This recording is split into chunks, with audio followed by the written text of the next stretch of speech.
خوشی کے پھول کو زیادہ نہ سونگھا کرو ورنہ اس سے غموں کا رس ٹپکنے لگے گا۔ دوسروں کو کمتر سمجھ کر بات کرنا بدترین ذہنیت کی علامت ہے۔ جو شخص اللہ کے کاموں میں لگ گیا، اللہ اس کے کاموں میں لگ جاتا ہے۔ نفس کی تمنا پوری نہ کرو ورنہ برباد ہو جاؤ گے۔ تمنا کو اپنے دل میں جگا دو گے تو یہ بڑے گہرے زخم دے گی۔ کسی چیز کو اتنے غور سے مت دیکھو کہ بعد میں وہ چیز تمہیں نظر نہ آئے۔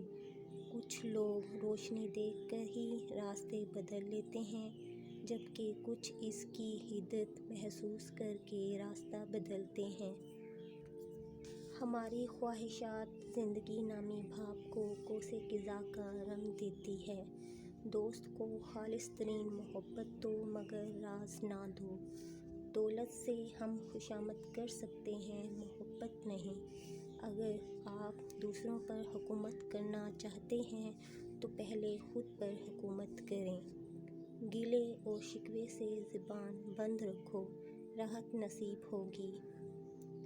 عقل کامل ہو جائے تو گفتگو گھٹ جاتی ہے۔ زندگی ایک سمندر ہے جو اپنے اندر ہزاروں کہانیاں چھپائے ہوئے ہے۔